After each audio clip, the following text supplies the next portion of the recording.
In this video, I'm gonna teach you how to get people to say yes. When you want a raise, when you want a promotion, when you want to do business with an organization, when you're selling a service or a product, then you have to get people to yes. Once you get to yes, then you can increase your income. So in this video, we're going to talk about the true ways to get people to say yes to what it is that you're saying. And we're going to look at one of the greatest philosophers ever, which was Aristotle, and his persuasive tactics are still being used today all across the world. They are timeless and they work. So today what we're going to talk about, we're going to talk about ethos, we're going to talk about logos, and we're going to talk about pathos in that order, just like he set it up. And so when you want people to say yes,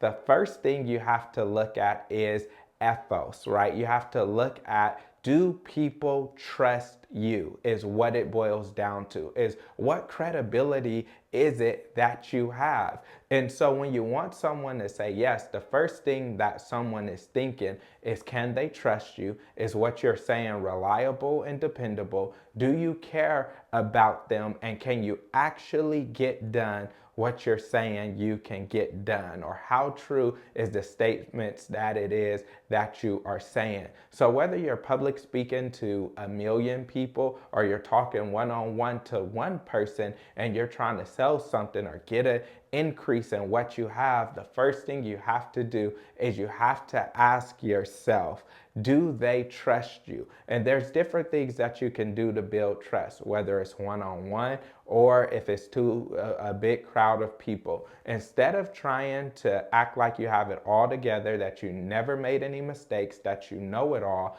instead what you should do is you should build credibility by going and not presenting yourself as perfect. You can present a shortcoming, but whatever you want to do, you want the information to not sound like it is slanted to make yourself just seem like you're perfect. For example, if you go to someone and you're trying to sell a used car and you tell them this car is in mint condition and it's perfect and it's just nothing wrong with it and you can find nothing wrong with this car, it's perfect.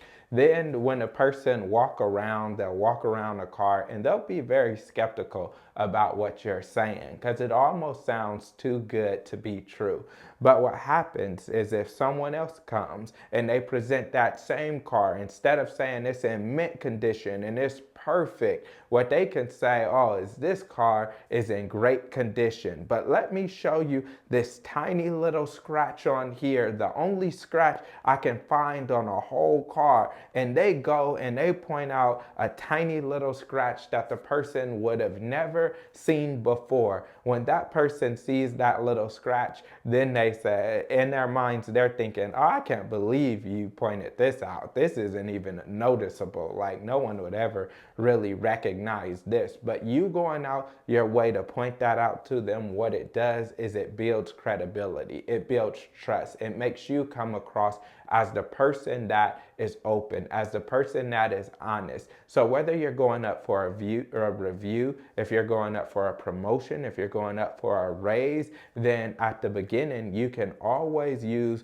a piece of transparency in order to increase so in order for you to increase the trust of everything that you're saying moving forward. When you're transparent up front, people say, oh, you're an open and honest person. Everything that you say after this will usually be taken at face value. Now, you don't use this to manipulate and say, I'm going to point out something at the beginning so I can lie all the rest of the way through, right? Because this is all about your character. Building trust is all about who people believe that you are, and your character has to be consistent with your product. Some people may not buy things from you because of character alone or trust alone. So you want to make sure that you have credibility.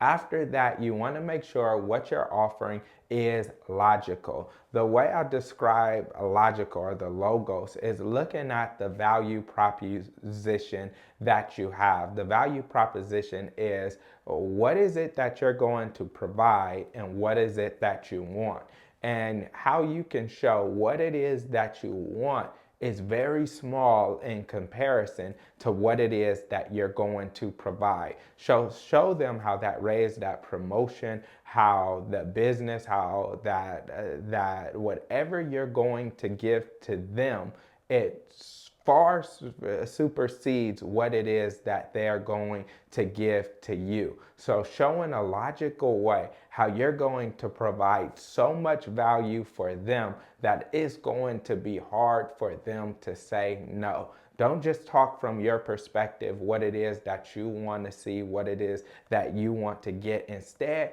give them a value proposition. Show them how they're going to get 10 times the value out of whatever it is that you're offering than it is that you're actually going to get from them. And then last, we look at pathos.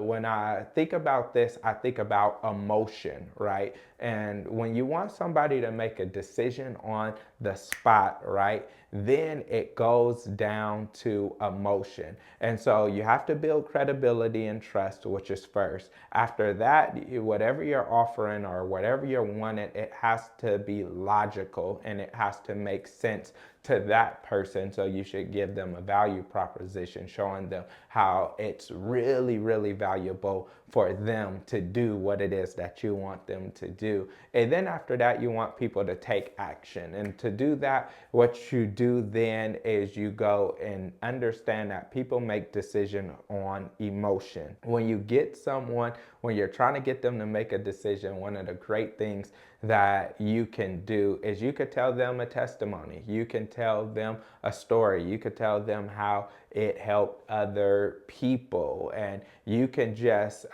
go and say how it can benefit them, how it meets their needs, how it serves them, how it gets them what it is that they want. That's why you want to know their pain points. Their pain points is what is it that they fear. Some people fear their job closing down or them not having enough money or them not getting enough customers. When you know their fear, then what you can do is you could say, I want to help you with this. I'm going to help you get more customers. I'm going to help you to make sure that this business thrives and succeeds. If somebody wants to hire you to do videos for them, then what you can do is you could say, I know the product that you want, and I'm going to work as hard as I can to help you to be able to get it. And so when you share stories and testimonies and you appeal to not only someone's intellect, but to their emotion as well, then this will help you in the long run. Now you need to know when you're speaking with someone or a team of people, are you speaking with people who are very analytical,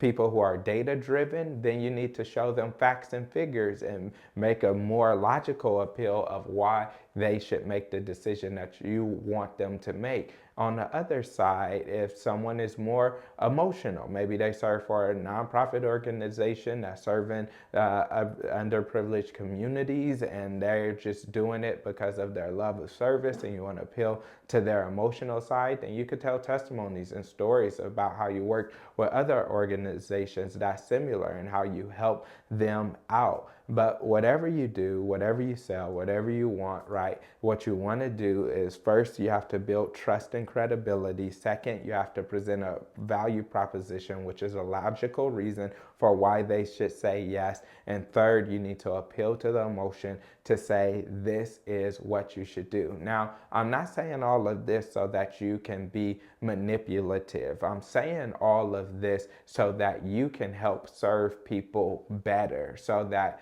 people can understand what it is that you have will benefit them in a positive way and how to get them from maybe to cross over to that yes category. So I hope you enjoyed this video, and if you like this video, then watch the other videos which are on my channel. You can like, share, and subscribe, and I'll catch you on the next video.